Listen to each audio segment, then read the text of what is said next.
got today? 11, there we go. My IT client in Trenton, I spoke with the president of this accounting firm. Essentially, she just is the controller for other nonprofits. So I reached out to one she works with. She told me that she was interested in meeting us, connecting us with the clients she works with, and see if we're a good fit to work with them. So we're meeting her on a Teams meeting next Wednesday. I got one for Clean Air Tennessee. Spoke with the maintenance director at an assisted living facility. It's just over 60,000 square feet of cleaning area. They said that they have an internal team but are needing help supplementing on top of that because they just have a lot to clean. So there's a lot of common areas that they want quotes for. That's scheduled for this Thursday.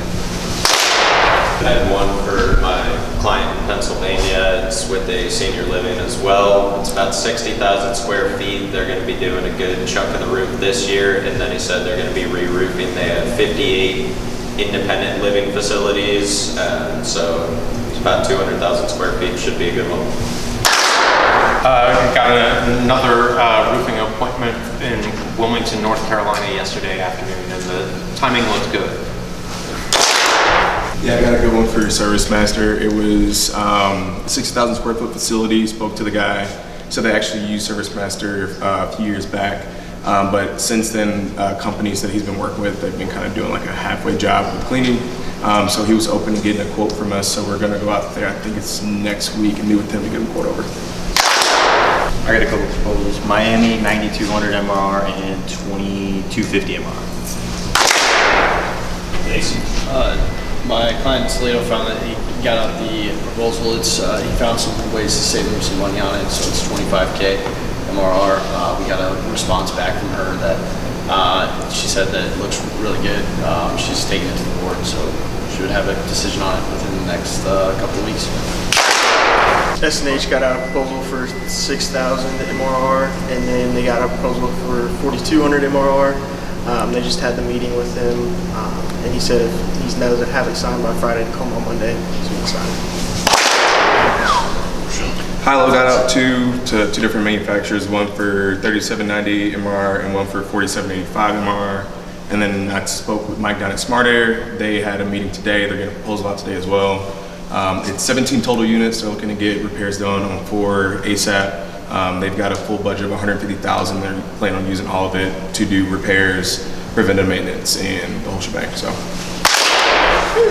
That's awesome. That's a really, guys, get those proposal videos done ASAP, close deals videos ASAP. That helps us get business. You just sent a fresh one out to somebody today? Yeah, I had a meeting with a guy in IT up in Massachusetts who's wanting to use our service, and I didn't hear back from him when he said, so I just sent him videos on like Tanner and Mason and Ross and some of the other guys closing business, and I just got an email today with a couple of other people saying if you're free 1 p.m. Monday Eastern, send me an invite. So I haven't talked to the guy. It's just sending content, and they see success, and it's undeniable. Like, you do what we say, you'll win business. Here's a guy at Red Road, 60 days in, already $3 grand. So it really, really helps. Great. Not an option. Get them done. Get them done ASAP. Think about it like you're in the NFL, right, or the NBA. You gotta go do your press conference. And yeah, it may not be as exciting when you're on your bazillionth dollar, but it is exciting to some guy where? In Springfield, Massachusetts. Springfield, Massachusetts. It's riveting stuff, and it gives them the courage to move forward with us. Okay, I know you guys, you're pros, and it gets a little. I've scored a touchdown before, but just get in there and be a pro. Any other new biz deals before we break for lunch? I talked to a guy up in Michigan this morning. It was a deal set up by Connor Edson. It's one half of the ownership group.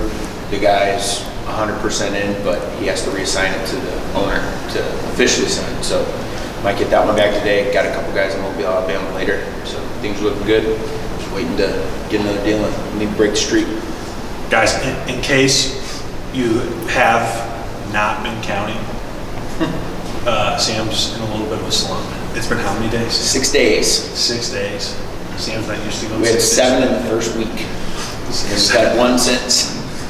I mean, he was just couldn't miss, and he's on a drought. So if you are scheduling Arsenal meetings, if you could do your best, I know we say get it in the strike zone.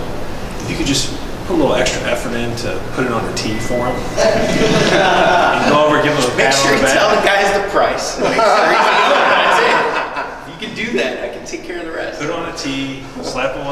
say, if you miss this one, I mean, I don't know. We might have to go to robots or AI. Or it's, you guys seen the AI salespeople yet? Have you heard that? I got one at lunch thinking Trey out to his first day. It was awful. There's two different voices. One was like, hello? Yeah, hi, how can I help you? And then totally different person, different accent goes, can you please provide your name? No. You called me. I'm sure there's going to be, stuff like that that's happening, but the more AI, right? Or I'll make this analogy real quick. Like the easier it got to send out a bunch of emails and shit, people stop reading as many emails. And then when you get a good one, you're like, oh, it's actually a good, relevant email. It's surprising. So same thing with calls. There'll be lower talent, lower skill. There'll be more AI making phone calls. But when you give a good, tailored sales call, you've got a case study, you've got a success story of somebody in a similar industry. You sound, excited to be making the call. And people they're gonna listen. They're gonna listen. It's gonna be very refreshing. People will pay more for a better service. So, just keep that in mind. Keep that in mind. You guys are kind of like artisanal. Okay, you're not like the Toyota Camry or whatever. You guys are the hand-built Ferrari that everybody covets. Like, I've got a really good. I've got what did the guys say? For you, Miles, you're the gravy train with Biscuits for wheels. biscuit wheels. Biscuit wheels, yeah. Now we're talking. That's awesome. That guy says his prayers when he goes home. Absolutely. Miles keeps going for it. Right. So be that to your clients, guys. We'll have a whole lot of success. Trey might be going around sitting with you guys on occasion to see what the day-to-day's like, different perspectives, kind of updating our sales force for the recruiting contacts so we can do a better job about being more organized for recruiting. We got another offer that's going out today. So far, Trey's 1 for 1. Day one, he's got an offer that's going out. We're about to go gangbusters, guys. Like we're going to dig in. I don't know where we're going to finish this year, but it's going to be high. We should be pushing 100 folks here pretty soon. If it's not close to this year, it'll be next year for sure. We would just barely miss it. But we've built everything to have the infrastructure. A lot of companies make the money, goes in reverse. They're like, oh shit, now we gotta go find a place, now we gotta go buy equipment, now we already have that stuff. We just gotta go get the people, and it's easier with good stories. People and clients, okay? All right, go have a great lunch, guys.